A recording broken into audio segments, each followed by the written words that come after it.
Rumah tangga suami istri jadi viral, berbuntut saling lapor kepada pihak kepolisian, merasa dirugikan satu sama lain, namun berujung kini mereka mencari kedamaian untuk kekeluargaan agar tak jadi masalah lagi. Bulan Februari di tahun 2000, seorang wanita bernama Valencia warga Pontianak menikah dengan seorang warga Taiwan, duda beranak 3, Chan Chung Ching. Saat itu, setelah menikah mereka memutuskan untuk pindah ke Taiwan dan dikaruniai 2 orang anak. 5 tahun pasangan ini di Taiwan hingga akhirnya mereka pindah lagi kembali ke Indonesia dan tinggal di Karawang karena bisa usaha dan banyak saudara. Karena waktu itu Chan WNA dan akhirnya disponsori oleh sang istri menjadi WNI, Chan pun akhirnya menjadi warga negara Indonesia dengan sponsor sang istri.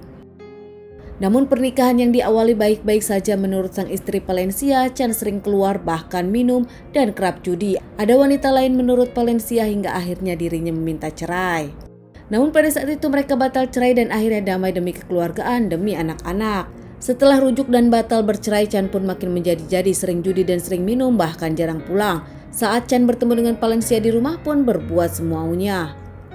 Tak kuat dengan rumah tangga yang kacau, akhirnya Valencia kembali menggugat cerai dan kali ini Chan nampaknya tak terima, melaporkan Valencia dengan tuduhan memalsukan surat-surat harta.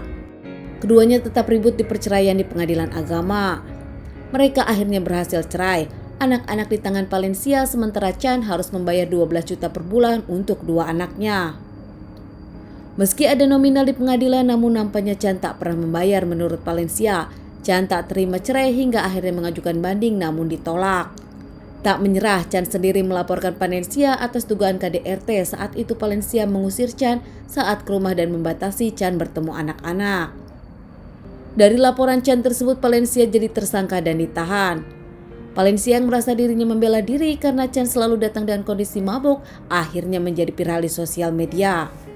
Karena Chan penjarakan Valencia saat marah ke suami yang tengah mabuk untuk menjaga anak-anak. Saking viralnya permasalahan ini, banyak yang mendukung Valencia. Sesama emak-emak nampaknya tak suka seorang wanita dilaporkan oleh lelaki yang kerap mabuk dan nampak sang wanita tersebut hanya membela diri. Karena viral juga permasalahan ini, langsung diambil Kejagung dan membatalkan tuntutan atas hukuman Valencia. Di tanggal 2 Desember 2021, Valencia ke rumah dan kumpul bersama anak-anak lagi di Karawang. Namun karena banyak yang membela Valencia, Chan akhirnya membuat surat terbuka dan membela diri. Menurut Chan, saat itu dirinya membantah mengamuk saat mabuk. Permasalahan awal menurut Chan adalah masalah keuangan. Chan dan Valencia yang usianya cukup jauh 14 tahun. Saat pindah ke Taiwan saat itu juga Chan mendapatkan uang asuransi karena anak pertamanya meninggal kecelakaan kendaraan. Uang Chan saat itu dipakai modal oleh Valencia membuka toko bangunan di Karawang sesuai dengan keinginan Valencia. Namun karena ada usaha, mereka akhirnya pulang ke Karawang. Saat itu di Karawang sendiri Chan sendirian sementara Valencia punya 7 saudara. Valencia sibuk sementara Chan hanya mengantar-ngantar anak. Valencia pun kerap jalan-jalan ke Bali, Jakarta, bahkan luar negeri sementara Chan di rumah dengan anak-anak.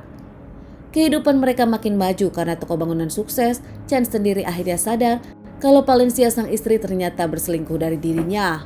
Valencia yang ketahuan malu akhirnya bundir dan masuk rumah sakit, membuat Chan saat itu memaafkan Valencia. Saat itu juga nampaknya Chan ingin membuat PT sendiri setelah dirinya menjadi WNI. Di tahun 2017 akhirnya Chan pun membuat PT sendiri. Valencia tak terima. Chan bahkan kembali menemukan sang istri berselingkuh saat itu. Valencia minta maaf dan akhirnya Chan memaafkan lagi. Ternyata setelah ketahuan toko bangunan Valencia banyak hutang, Valencia meminta Chan untuk menutup tokonya dan kembali fokus ke toko bangunan Valencia. Saat itu Chan tak mau. Namun Chan mengizinkan saat Valencia ingin berhutang ke bank senilai 2 miliar.